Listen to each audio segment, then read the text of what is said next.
All right, today I have actually totally assembled and then deassembled this drone frame just so that everybody here can see exactly how it goes together with a camera cage. It's all 3D printed in TPU. Thanks to Rotor Village, they sent me everything here you see, even the build mat. Awesome. They've also put the press nuts in to the TPU, which is really amazing. So this is all ready to go to assemble. I've already assembled it, taken it apart. I even have a bin here of extra screws that they sent me in different little standoffs, gummies, and a cross piece. Now this is going to be very important in the build. So there are two cross pieces. One is thicker, one is thinner. I am using the thicker one, probably because the arms are pretty thick. How thick? Well, they're like 6 mil, I believe.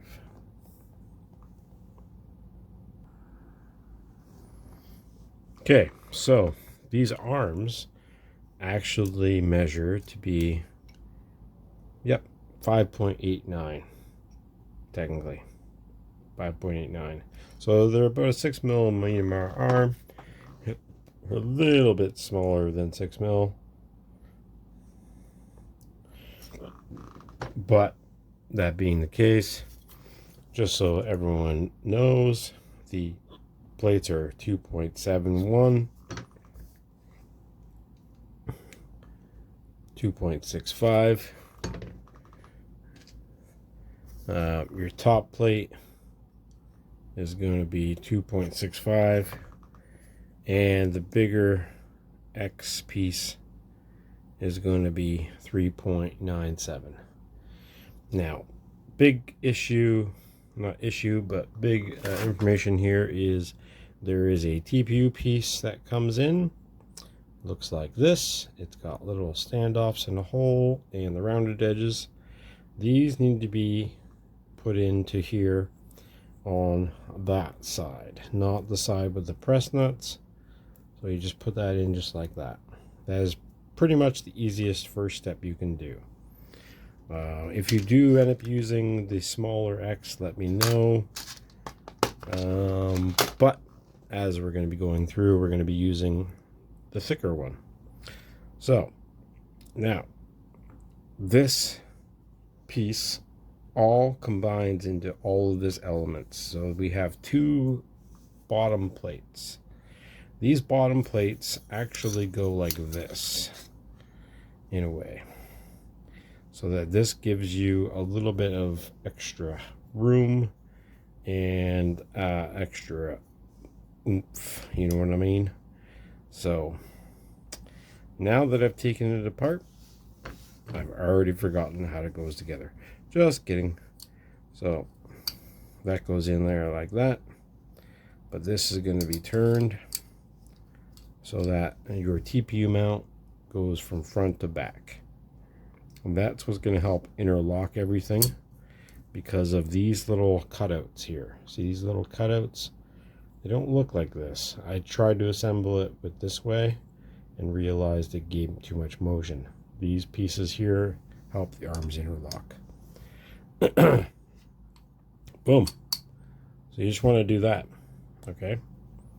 That's the first step. Second step is you're going to place all your arms so that they go in this way. Not this way, not this way, but this way. Okay. All right. So this has a countersunk hole so that you know that this is the bottom of the plate. You have some screws that have a flat top. So you want to take this and go through and connect it right into this TPU in, and you can just ever so slightly just kind of give it some thread. You don't want to go too far with it. You want it to be able to spin. You want it to be chill. Okay, that's first step. Or, well, I guess second step now. Okay, so the next thing is you're going to want to put your arms together. So put them through, and then they press in. Get a second arm, do the same thing, right? And they will interlock nicely. There's no room for slop if you put it the proper way. So put them in. You're going to need to actually put them in properly once you get one in. Remember, this plate has to go this way. Don't be like me, Forgetful Jones.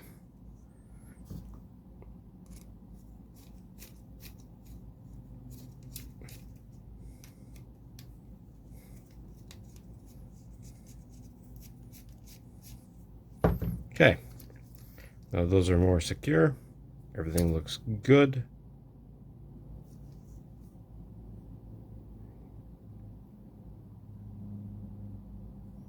I'm starting to wonder if I put it in right. I think, yeah, that's right. I'm good.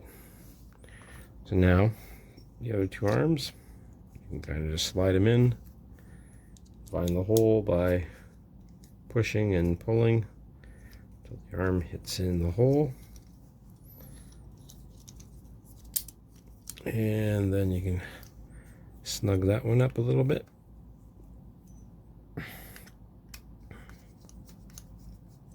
Just so it feels the thread. And then you can put this one in, and it should fit perfectly, more or less.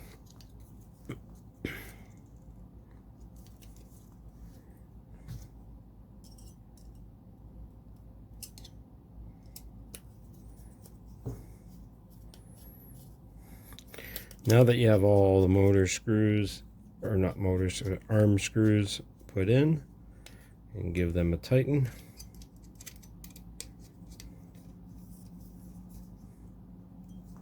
Making sure the arms are fitting nicely together.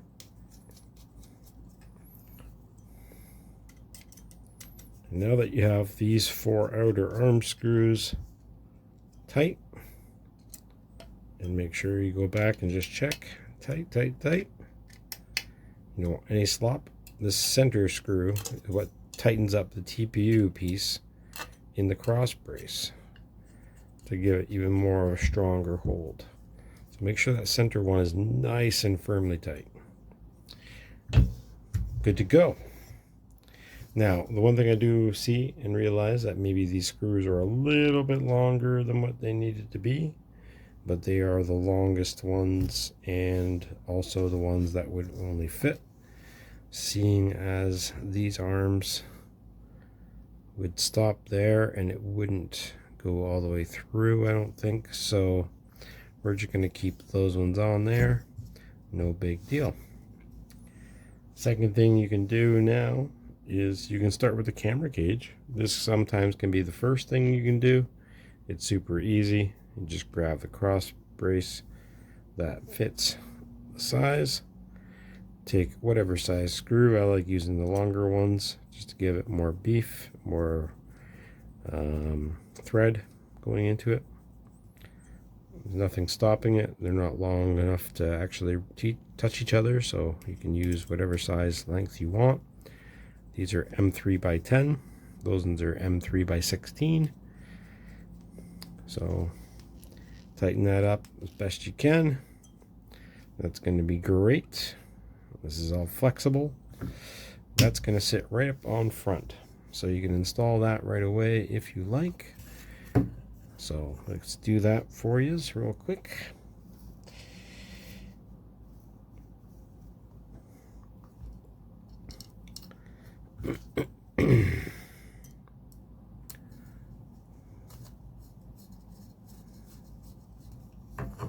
Make sure I'm in the right hole.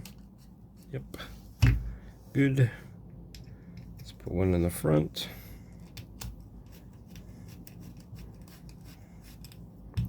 Now, these options here don't really have any area for antenna mounts, so it will have have to go off the back. And yeah, we don't know exactly what I'm going to be using for VTX as of yet in camera, but this is a build that's really dedicated, I think, more for the 04 unit. I don't really fly DJI FPV, so we'll see. Boom, we got most of the build now. Like I showed you, this is the top plate, this is the bottom plate. You can tell because there's no hole under the camera. This one here has the mounting holes for a VTX in the back. Yes, that's right. Now we have the standoff screws. Now these ones are a little longer, quite a bit longer, you know, to mount all your electronics. These are 28mm length. And they also come with little TPU covers for the top of these little nuts so that they don't hit anything. And I don't know, I think it might be a little bit overkill. It's a pretty cool option, but I don't see that being an issue at all, really, especially when you have flight controller and ESC mounted to gummies that are put away from the frame. But I think it's a really cool addition. We'll see if they are really needed or not, but again, cool idea.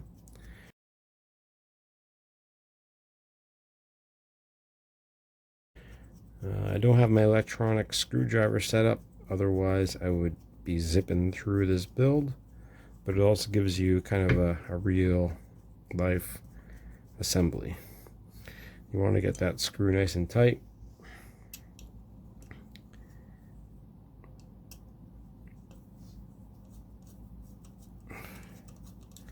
Let's try and get these screws in super fast for you by spinning the head of this instead of the bigger section. Boom, tight. Okay. Get them both started.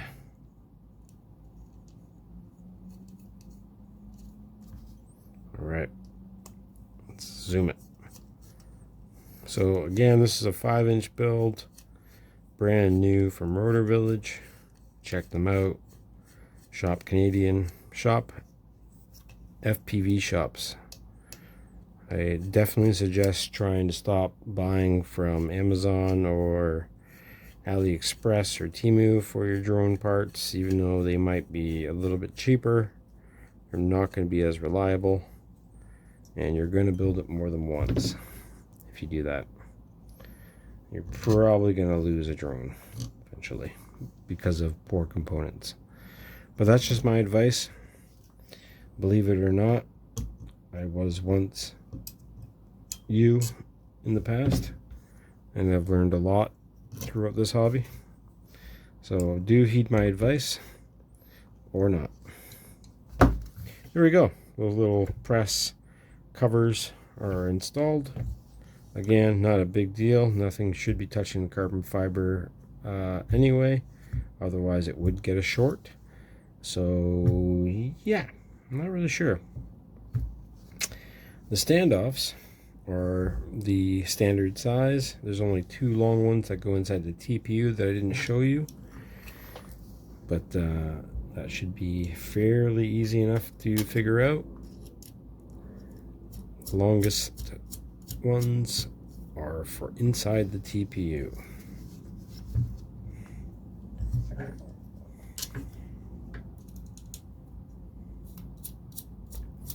Now, Rotor Village has always been the gold standard with their standoffs. I think it's really cool. It's a good color. But you can always just buy different standoffs if you really wanted to change the color. And here we go. The back standoffs are installed. That's right, just the back standoffs, and then you have the standoffs that are built into this TPU. So that gives you your top plate, positioning with the screws in. So we get all the screws. I again always like to use the longer ones, and then there are two that have the flat top. Oops, they have the flat. Nope, they have the flat top, and those obviously go here, so that the battery sits nice and flat. Then you get the two other ones with the regular size cone ones.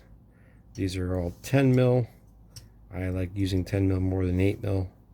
Again, gives it more rigidity and strength. But yeah, this is pretty much the build. We'll throw on these last few screws and show you what it looks like.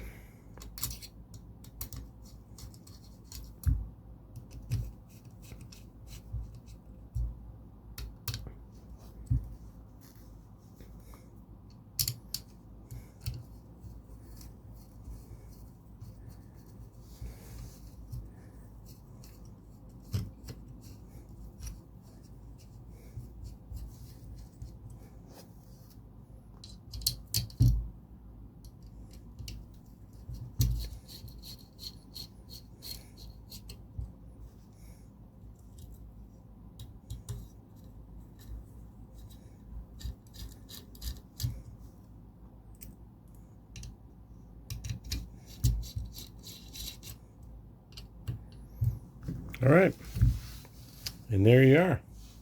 This is the new frame from Rotor Village.